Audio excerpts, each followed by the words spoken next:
Hello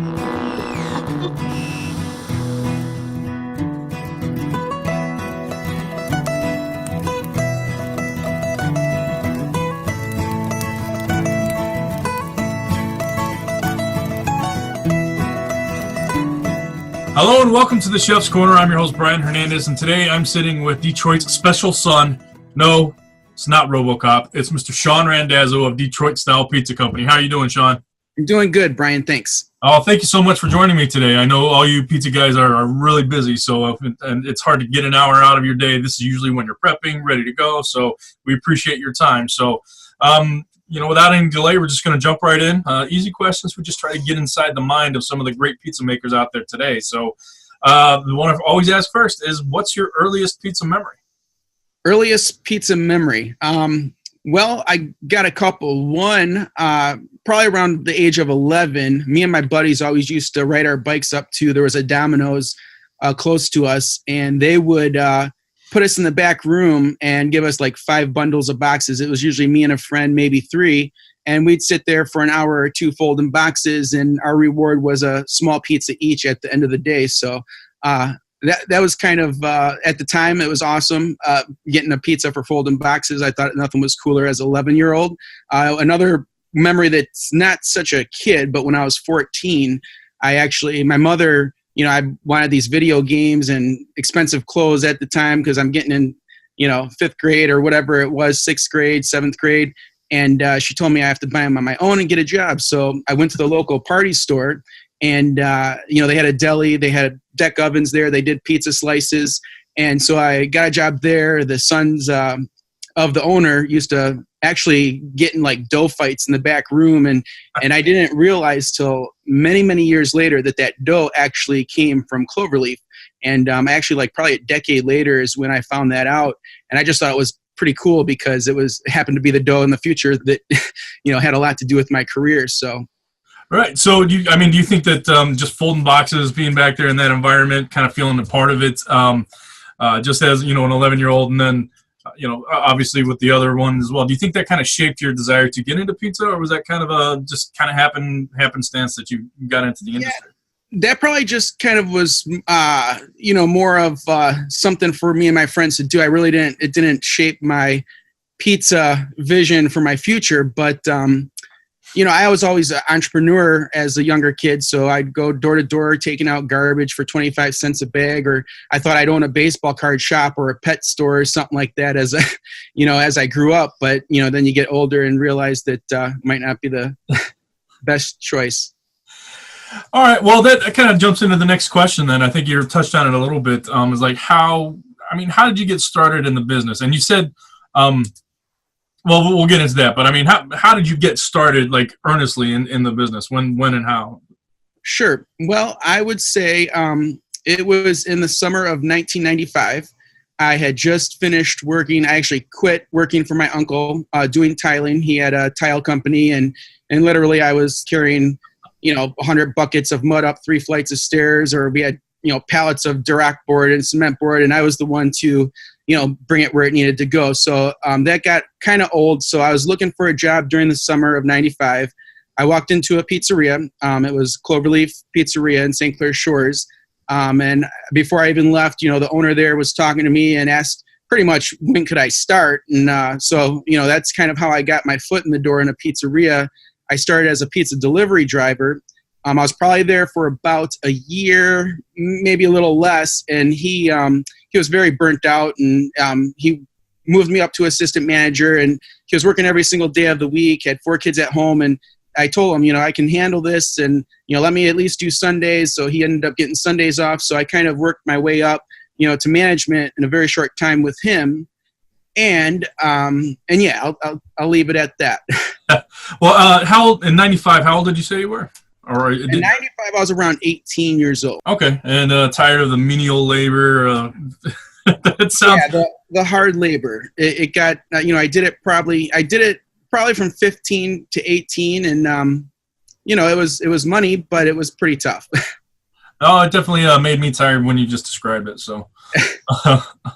So now you said you'd mentioned that you got started at Cloverleaf. Now, my understanding is the owners of Cloverleaf used to be the owners of Buddy's correct? The family, and where Detroit style is credited from coming from. Do I have my facts straight? Yeah. Yeah. I mean, the individual specifically was Gus Guerra. And, to give you a little compact history version of the story, Gus Guerra owned Buddy's Rendezvous at 6 Mile and Conant in Detroit.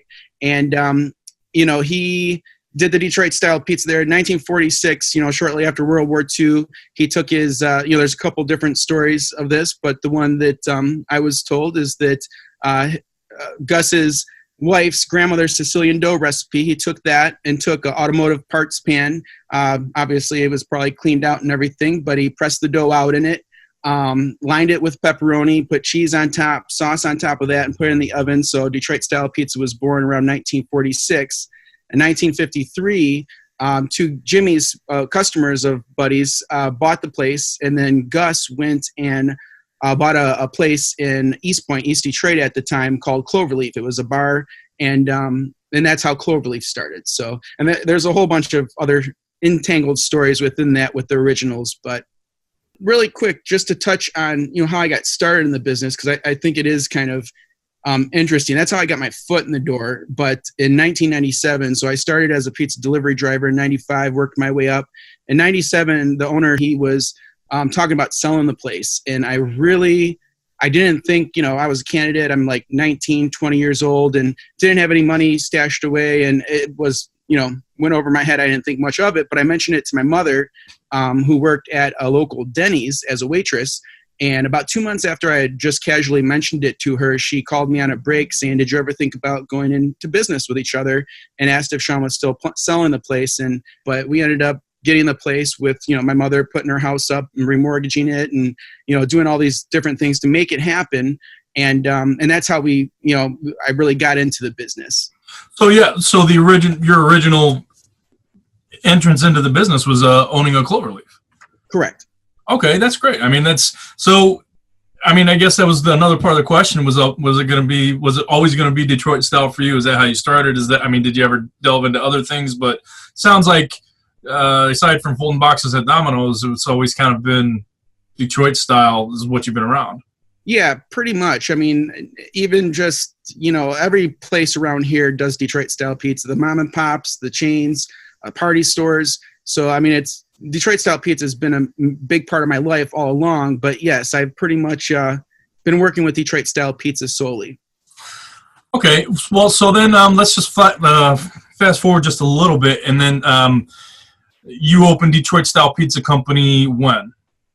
In 2012, shortly after winning the world championship in Vegas. Okay, so that was a good 15 years as owner of Cloverleaf. Yes, we were with Cloverleaf for 16 years. Okay, but you opened Detroit style pizza company from scratch, right? Correct. So at the time I had already, plugged into the industry. I found some good mentors. I had, people around me that I could really bounce things off of and get their honest, good opinion. And I came to the conclusion is, I'm going to have to do something. After a bunch of advice and me feeling like I had to do something now, I decided on, okay, end of the year, we're going to launch a new brand. At the time, we didn't know, Randazzo pizza was being thrown around, but our advice was from people I really respected was don't feel rushed into it, set yourself up and then do it. So that's what I did.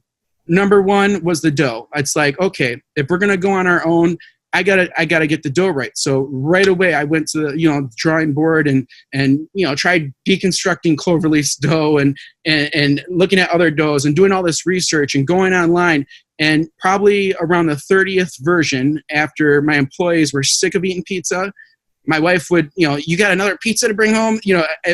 Every other day I was bringing version 2, 3 and testing it. And around the 30th version, it was pretty solid. All the feedback was good and everything else. And I'm like, okay, check. We checked that off the list and, we're going to start doing other things. But that was close to around the time that the competition in Vegas was happening. Mm-hmm. And I still intended to bring Cloverleaf's pizza. And the day before I was leaving, they never delivered the mix that I was supposed to bring for the competition. So I thought to myself, okay, that's fine, because I got a recipe and I'm going to bring my recipe. And if I place 30th or better, I'm solid for, launching our own brand. 30th or better, I would have been happy with. So, I get to Vegas, and that next morning, my mom calls me and says, hey, they delivered the package. I still have it to this day. I told her, put that in the safe. And we're talking, 2012. So many years ago. But I entered the competition, won first in my category. It was all surreal. And to me, during that whole time, including winning the championship, I think there was, some people might think it's fluffy, but I think there's bigger things at play. I was getting slapped in the face with so many different validations, I call them, which means, call them consequences or, things that mathematically really didn't make sense. But to me, I was using that as a guide. Okay, keep on going, Shawn. You're making the right decisions. Because it was hard. I mean, I'm thinking, are we going to even have a business? I mean, we've been Cloverleaf for 16 years, changing the name. What's going to happen? Right. So, I went through that process, won that, came back home. And normally, and I've won several competitions, and normally I come back if I win and, I do a press release. I try, making the most out of it and getting some exposure.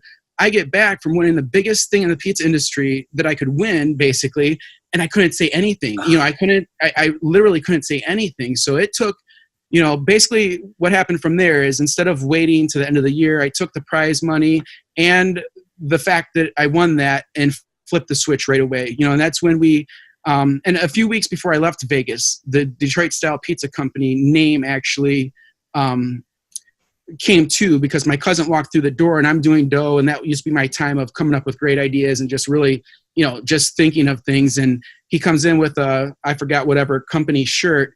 And, my personal mission ever since 2009 has been to get the style of pizza on the map. And he walks to the door. I'm like, Detroit Style Pizza Company. My personal mission can become my company mission. And so that's how it all came kind of to.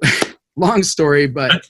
Wow, it's great detail. I love that, man. First time I met you was in 2012 in Orlando Food Show. Didn't you win first place there with the Detroit Style as well? Obviously, Detroit Style. I believe that was 2011. Oh, no, wait. You're absolutely right. Yep. Yeah. But you won there with the Detroit. Correct. Actually, I think it was second or third place in that one. So, I mean, you've been there competing. You've been doing it for definitely for a while. So, back onto these questions then. 2012, you opened your place. Sounds like you've already had a lot of trials and tribulations.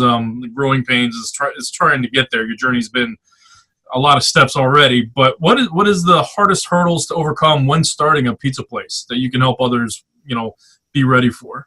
That could have a lot of answers, but I think, the main thing is the mindset and creating a strong or solid foundation, actually understanding that it's going to be hard work and that, it is a business. I mean, a lot of people, I think, not being in the industry, look at it and think it's pizza and it's easy. And they don't think that they have to know things about marketing and, public relations and human resources and, everything it takes to run a business. So, I think that's very important, is having the right perception of what owning a pizzeria is, and then having a foundation. For me, it took many years. I mean, I the first decade in business, I was in the school of hard knocks and I learned a lot from my mistakes. But, when I found out that, even though I had a purpose, later on, but having that purpose and that vision and that culture and, just creating systems and things like that, and having, knowing what to measure and keep track of on a consistent or weekly basis, is huge. So, when I work with new pizzerias, setting up with a system where they can measure prime costs on a weekly basis, let them really, try to push them to dig deep is why do you exist? Why do you exist and where are you going? And what kind of traits does your organization have to get there? All them things are very important in the beginning, which, for me, it took 10 years to really, see that and implement those things. And then, and that's when things really started to change. Okay. So, I mean, solid advice, perception, have the mindset, know what you're doing and why you're doing it. Sure. And then once you're in there, you're going to have staffing hurdles. You're going to have, all these different hurdles, but I think at the beginning, you got to have a good fundamental foundation and mindset. Okay. Where's like maybe one place where you tripped up or you messed up that you can warn people to maybe keep an eye out? Maybe something that you didn't see coming, or it was just difficult to get over. Just in your opinion on when you were starting. I think that it was not plugging in earlier than I did. Like I said, I had 10 years of really hard struggle. And don't get me wrong, when we first took over ownership in 1997, it was me and my mother, and we brought a lot of fresh energy and ideas. So we actually almost doubled business right out of the gate. And that kind of stayed there for a couple of years, but we never went past that. So, in 2005, after kind of being just stagnant for, a handful of years, I made a pact with myself and my spiritual posse or whatever that I'm going to continue to grow and learn until the day I die. And that really, 2005 is when the first Pizza Expo I went to, 2005 in Chicago. And I just, from that point, really started diving into the industry, listening to consultants, hiring them, reading books. I was just a sponge. And that's, really was the pivot point in my career, because that's where things really started going in the right direction and somewhat. And another, mistake I think is, it's not a mistake, but there's a lot of knowledge and a lot of tools and a lot of things that can really help people out there. And, finding them can be difficult, but having a good, strong financial, system or process that produces consistent profit. I went years, half a year without getting paid in the past. And, to think of getting a quarterly profit distribution, never happened. So, once I found out, different tools and things and how to put things in place, I guess that's the thing, do your research, hire consultants, go to the Pizza Expo, soak it all up and then implement things, because, there's a lot of great help and a lot of great tools out there. What do you think, one of your biggest successes is something that you're like, wow, that's just awesome, and everybody needs to know that because maybe they can duplicate it? Obviously 2009 was a big win for me when I was competing. 2012 was very big as well. So, just getting exposure and competing, I think a lot of people, may get a little bit overwhelmed or think they don't have, my pizza's not good enough, this or that. I'm not the best. Hey, I had luck in competitions. It deals with some skill, some of this, but, just go and do it. But other than that, I think that going back on what we just talked about, those tools and stuff, like the biggest success, it was kind of more recent, but, and I plan on the next year and moving forward, really bringing this to the pizza industry, this financial system that has worked wonders for me and my clients recently. And it's, you can start tomorrow being profitable with this system, and it's very valuable. We have clients in Fort Myers, Florida that, in a very short period of time, implementing certain measurements of prime cost in this financial system, they were able to go from not getting paid and being in major debt to, in 6 months, paying $60,000 in debt off, getting paid, taking vacations. And, it's just crazy. As humans, we're habit driven. We have habits and things. And if we can just find the tools to make those habits work for us, and we can make money. Our mission, actually, here at Detroit Style Pizza Company, is to increase awareness of Detroit Style Pizza by serving an authentic version, teaching its history, its craft, creating memories and opportunities. I love the fact that I can train someone in a different market how to do this. They blow up, and after a couple of years, do millions in sales, and are successful. To me, that's gratifying and satisfaction.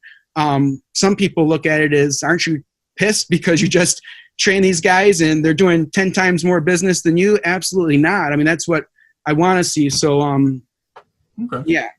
It's like not hoarding the secrets. It's nice. You're giving people a stepping stone, something to build from. So what inspires your recipes that you put on the menu or you compete with? Just kind of. Sure. What's your inspiration usually come from?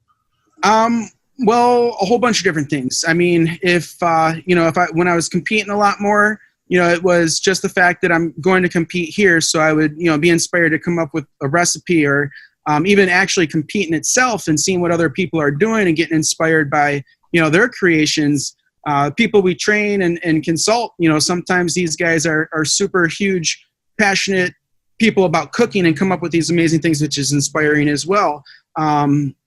Just even holidays, on St. Patrick's Day, then we do figure out what can we do to make a pizza that fits in there. So we do a Reuben pizza or something like that. All right. Well, I like the holidays thing too. Always staying current, kind of keep it evolving. What is your personal favorite ingredient? If you're stuck on an island and you got one pizza to eat the rest of your life, man, what's that? Oh man, stuck on an island. Well, I mean, a couple of my favorite ingredients would be, I love mushrooms. So mushrooms, I mean, it's pretty basic. And, arugula is another one. I like arugula on a pizza. I do too. I really do. Okay, so let's narrow it down then. Maybe what's your favorite mushroom? Favorite mushroom? Probably morels. Morels. Nice. All right. Keeping it, down to earth. I like that. He's just a normal guy, folks. It's Shawn Randazzo. Yeah, I'm simple. So what's one ingredient you'll never use if you're, if your mom showed up to the restaurant and says, I want this, you fire her, buy her out, send her home, unfriend her on Facebook, all that jazz. What's one thing that you will never touch? Well, I mean, we do offer it at our pizzeria, and, whether I'm using a fork or a glove, but I'd have to say anchovies. I mean, just, I don't know. Just a personal preference. I'm honestly not a fan either. It's too much for me, but I do like Caesar salads, so I'm an enigma. Who knows? All right, great, good answers. I'm digging it. So, what's one ingredient that you guys don't use now, but maybe you have plans to kind of incorporate, or that you would really love to play with and put on a pie? I really love, and because I'm a mushroom lover, and it goes perfect with it, is truffle oil. Mm-hmm. It's something that, in our market, I mean, we got more of a meat and potato demographic. So, adding a more expensive topping like that, it might be a little bit more difficult because we're competing with so many different pizzerias in our area. But I love truffle oil. Truffle oil is awesome. Okay. Yes, it is. Indeed, it is. What's one thing that you think brings people back besides the Detroit that they can only kind of get from Detroit's style pizza company? Well, that brings them back. I mean, obviously, you said it. I mean, we're known for our authentic Detroit-style pizza. But, I believe it's the fact that I really try to, teach my people and my staff and everything that this is a people business. No matter how good our pizza is or how bad it is, if you don't nail customer service or treat people like you'd like to be treated, you're going to fail. It's the relationships we make with our customers and, the feeling that they get. We would always look for ways, like delivery drivers, we give them tips on how to double their tips and make double the money by just, giving the person at the door a compliment or, nice garden, like your car, whatever it is, just, being nice and, respectful, treat people how you would like to be treated yourself. And I think it's important, especially more nowadays, because I think it's more, the experience is becoming a lot more valuable part of business than just the food. And on the same turn of that, you're seeing, it go in many instances downhill. Like you can walk into a place and they're on their phone or looking at the ceiling and anything else or whatever the case is. So I think that's, what kind of makes us stand out a little bit too is just our understanding of that. And other than that, on a company level, we're just different. I mean, I don't know many other places that, sure, they do pizza. We got a pizzeria, a food truck, but we also do mail order. We do distribution. We do training and consulting and all these different things. So, I mean, it's a little different. All right. So what is maybe one thing that you'd like to change or improve about your either just your pizzeria in general or the menu, or is there anything that you have you look at it daily and you're like, I just want to tweak that, but you just haven't gotten around to it? It's actually been on the drawing board a little bit now, and it's our dessert. I mean, Okay. You know, we do cinnamon sticks, and we've done all kinds of different things, cheesecake, this, that. But, you know, I really want to create something that's unique to our brand and a little different. You know, we've done dessert pizzas, we've done this, we've done all kinds of things, but never really fell on a dessert that, you know, we could really just call our own, and people come to us and crave it. And so that's kind of, you know, where we've had our antennas up for a little bit.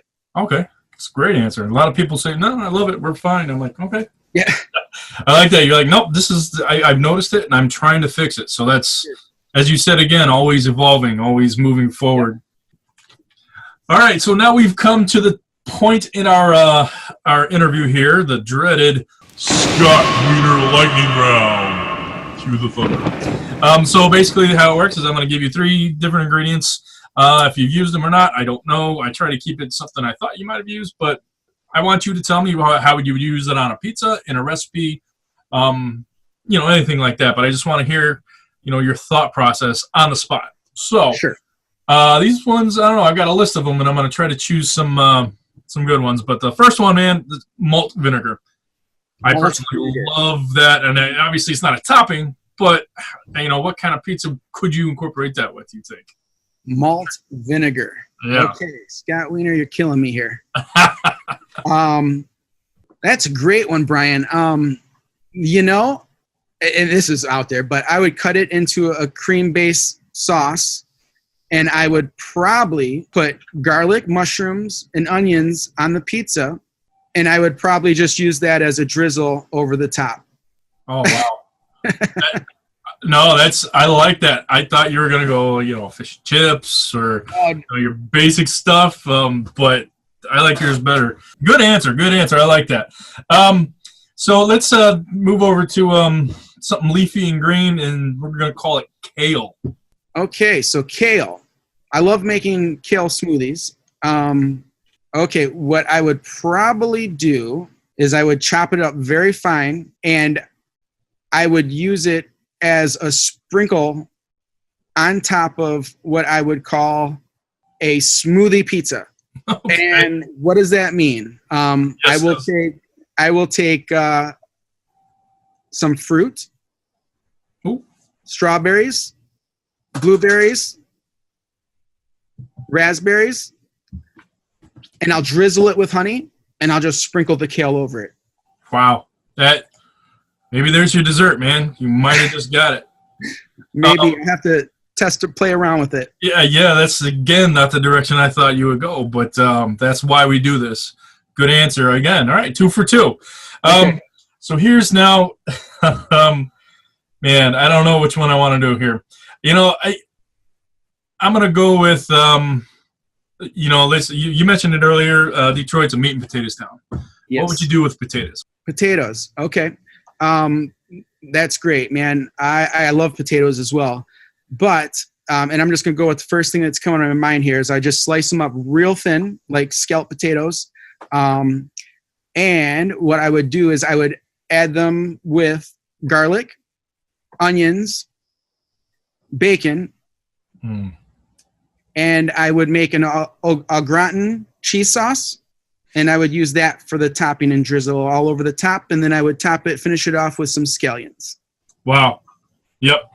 I would order one of each of those. That is another great answer. So, as always, there are no losers in the Scott Wiener Lightning Round, but today you win the Scott Wiener Lightning Round. Congratulations, awesome. Shawn. I will be sending you this wonderful Death Star Pez dispenser immediately. I was nervous about this. Yeah, it's mine. Yeah, I don't know that I could do it. I'm glad I get to sit on this side, honestly. Right. But yeah, that was some great answers. So now that you can forget dreading about it. Now that we can move on and you can relax, I just want to you are giving us a recipe for the Chef's Corner, and yes.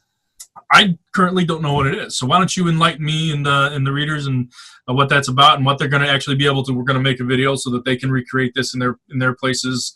And you're giving us a dough recipe too, a good dough. I'm going to do that. Yes. Perfect. That's at home Detroit style pizza dough recipe. Awesome. Well, you're going to get it all from Shawn. So who created this particular? What is the recipe first, actually? The recipe is what I call the twist. And it's topped with, I mean, it's a very basic, simple pizza. Sometimes those are the best ones. And it has a very refreshing and light, like a really good aftertaste. But it's topped with tomatoes, onions, post topping with arugula, and then we make a house-made lemon oil dressing, so it's drizzled on top. Not a whole lot of different ingredients, but it's one of my favorite vegetarian pizzas. And yeah. Okay, great. That's yeah. When you said a twist, I kind of pictured lemon, or with a twist of lemon or a twist of lime. So awesome. Yeah, and then with a little lemon zest also on top. Oh yeah, so the colors on that are going to be great. Just the red, the greens, the yellows. Okay. So who created this particular recipe? Was it you? Somebody? Did you get inspiration from a staff member? Or? Yeah, I created it, but with inspiration from a client we had in Toronto. His name is Chris Getchell, and he's at Descendant Pizzeria up in Toronto. Like a lot of his pizzas on the menu, there's some of my favorites that I've had ever, especially their truff guy. It's truffle oil and a whole bunch of different mushrooms. You say truff guy?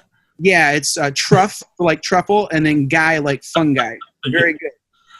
But he was, we were at his house, and he was fixing up a pizza, and he was tossing some arugula with some lemon dressing in it, and he put ricotta cheese and all this other stuff. But I went back, and I never really played with arugula on pizza, and and I love arugula, so that kind of was my inspiration, is having that pizza for the first time and coming back and making this.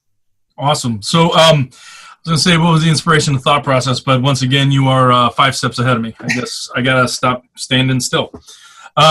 So was this ever used in a competition? Have you used this in competition before? Yeah, I used it a few times in competition with success. I think it was 2015. I entered it into the vegetarian category at the Motor City Pizza Fest, won first place. And then I also, in the best of the best, I was fortunate enough in the basket, there was like lemons and, things I could use. So I made that pizza there. I did second place. Yeah. All right. So was this made from existing ingredients in your shop, or did you have to, add another item to like maybe the arugula? Because obviously you hadn't done that. Did you have to add that?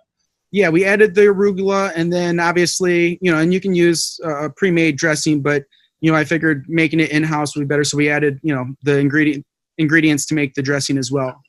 Now, do you use like arugula on other menu items now, or did you create new menu items so that you're not just using it on that one pizza? Same with like maybe the dressing. We created an arugula salad, so we used the dressing and the arugula for that. So yeah. Was it easy to sell or market, incorporate into your menu? Did it just kind of fit right in, or did you have to train people? It's like, no, this is good, trust me.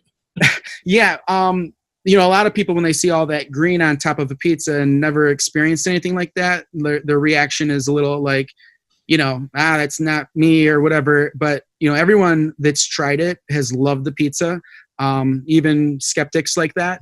But yeah, it's something that we introduced as a limited time only. Like every quarter, we like to, try to roll out a new limited time pizza or menu item.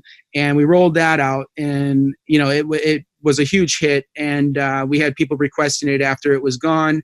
So then like the next spring, because it's a great spring pizza to introduce during that time, we made it a permanent menu item because it really is awesome and people love it. I mean, Detroit style's been around for a while, since 40, what did you say, 46? Yes. Yeah, so 46. So it's been around for a while. Why do you think it's becoming more popular now? In the last couple of years, we've seen a surge of people adding it to their menus all over Facebook. All our friends are saying, hey, look at my new Detroit style, on places, that just do your regular traditional conveyor pizzas. Why do you think all of a sudden this big surgence in popularity?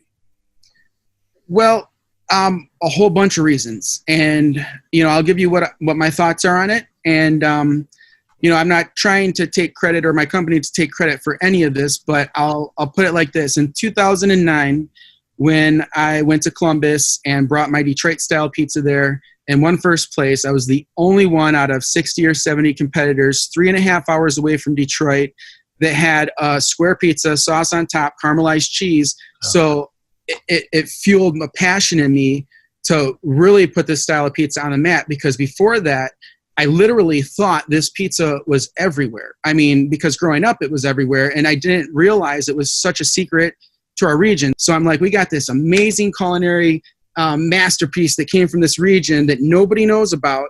And so I thought I could put some positive light on the city as well. And then in 2012, I win World Champion Pizza Maker of the Year, which I think created a bunch of exposure. Like Tony Gimignani even mentions in his book, when that happened, you know, he's getting phone calls from different pizza chefs. What's this Detroit style? You know, things like that. So I think that really opened up the gate for a lot of people to be exposed to it. So we created the training program. We've been fortunate enough to train people all over the world, South Carolina, Thailand, Toronto, and all over the United States.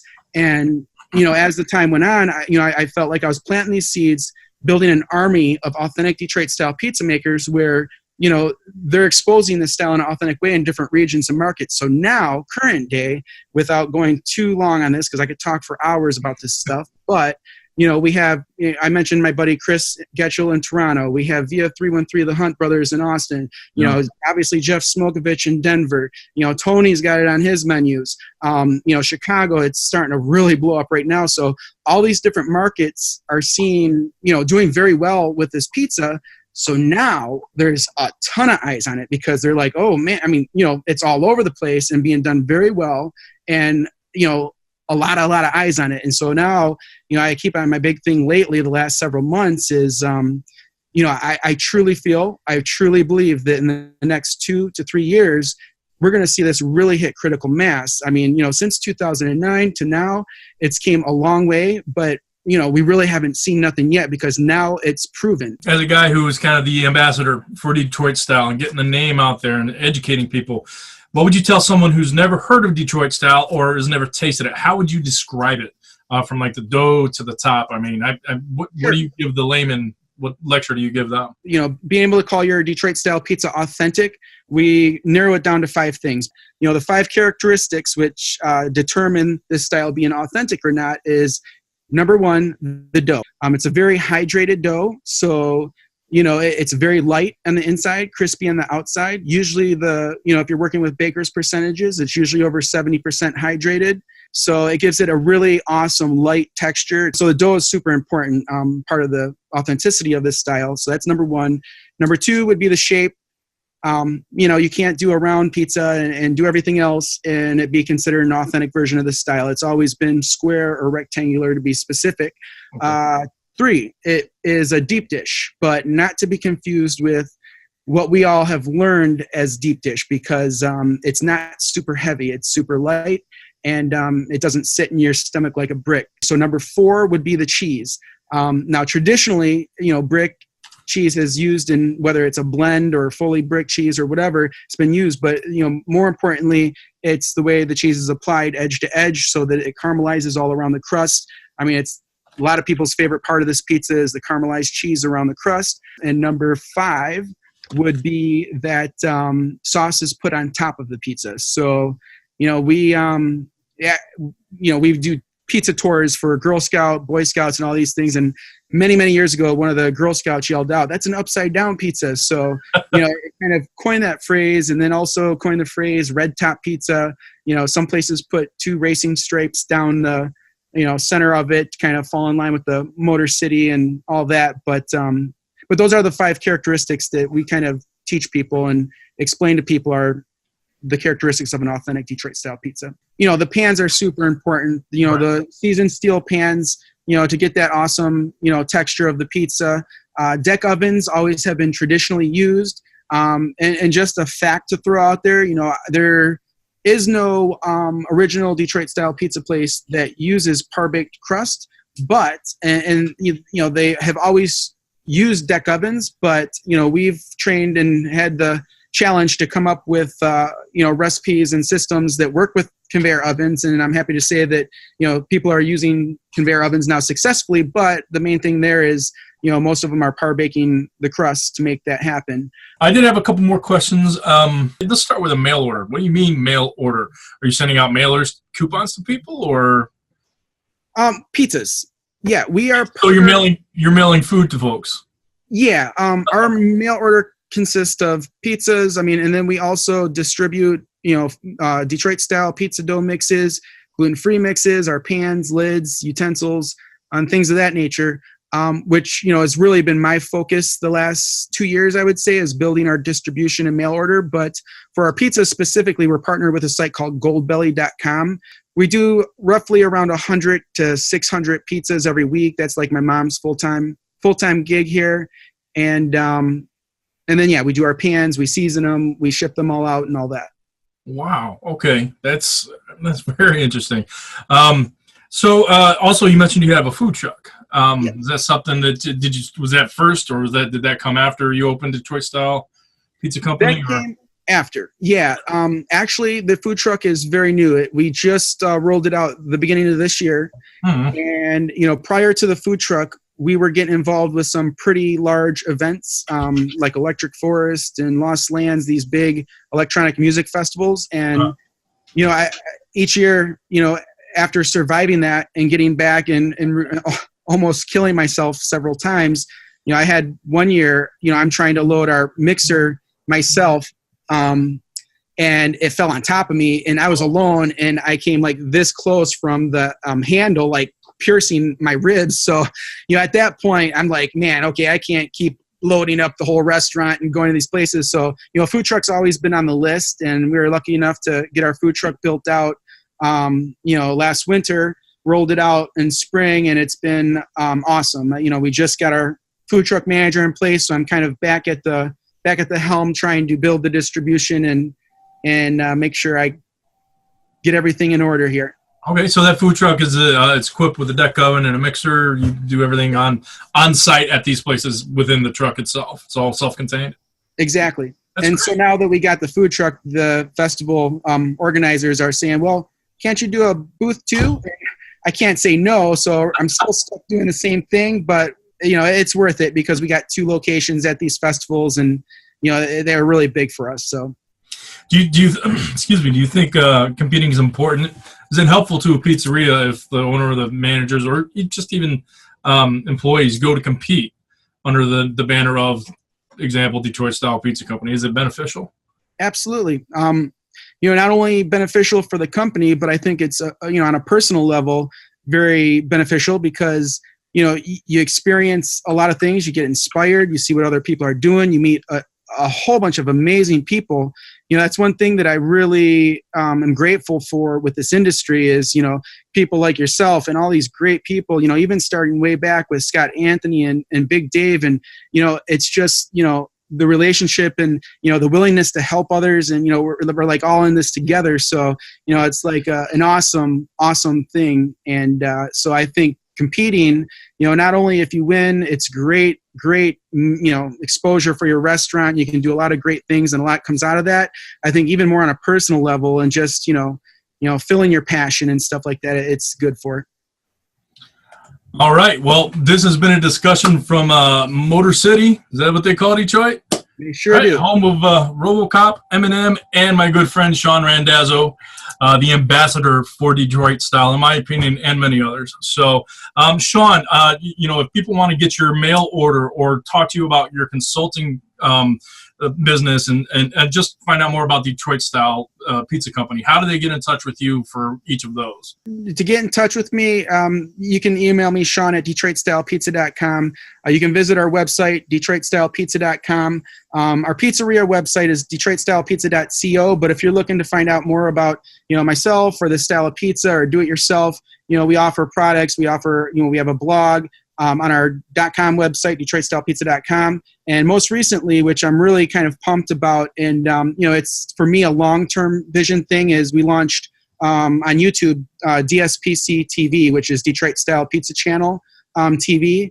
And we have a whole bunch of awesome plans, a whole bunch of videos in the work. My whole goal with it is to create a valuable, entertaining channel that people, it's not boring, but we're going to provide a ton of value with recipes, like all my school of hard knocks lessons, but it's all specific to, Detroit style pizza and running a pizzeria. So basically with the channel, we're trying to give entertainment and value, and we have a bunch of awesome interviews ourselves coming out with Detroit-style pizza makers, Blue Pan, Descendant Pizzeria, all kinds of different ones, and a lot of how-tos as well. Great. All right. Well, hopefully one day we can see that channel on PizzaTV. That would be awesome. Well, once again, Shawn, thank you so much for your time. I've been waiting a long time to get you here in the Chef's Corner for sure. It's a lot of great information. You beat me by answering every question before I could ask it. Made it so simple.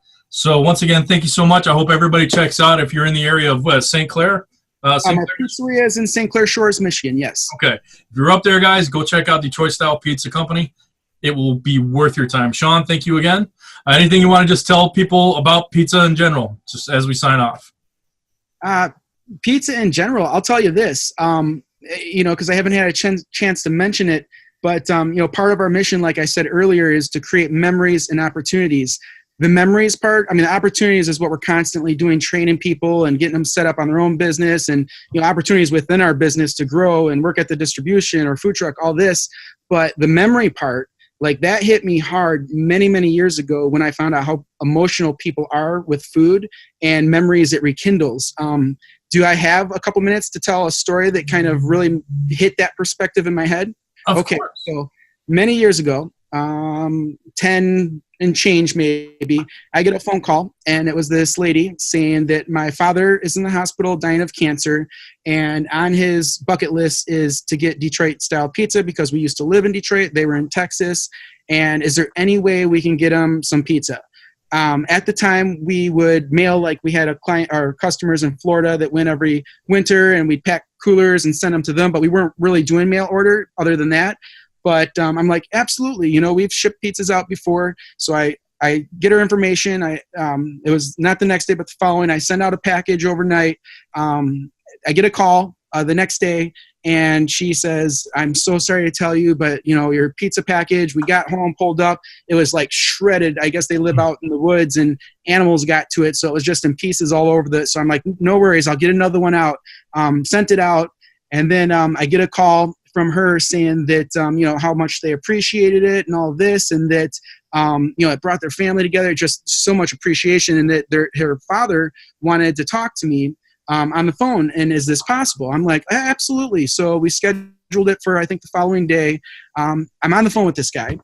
I'm thinking to myself, this guy, well, number one, he just went on and on about how, man, when I was younger, me and my buddies, we'd go and have this pizza. And he was just like reliving all these memories and going on. And he sounded like a teenager and very passionate about this too.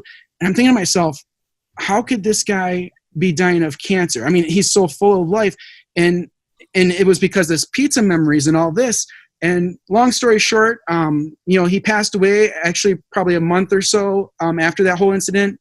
I get this super long letter from the family that brought me to tears, going on about how they have no idea how our pizza brought the family back together again for one last time before he passed, on and on and on. And at that moment, I realized that, it is about, memory. And that's why we have it part of our mission, is because I'm hoping that, in the future, whether it's our pizza tours and, one of the little kids that we showed how to make this pizza or whatever, their kids going to school and they have one at somewhere and they remember, back when it's all about memories, and people are very emotional about food. So it's I love it. Pizza creates emotions. It creates memories. Yes. Brings people together. It's a beautiful story, by the way.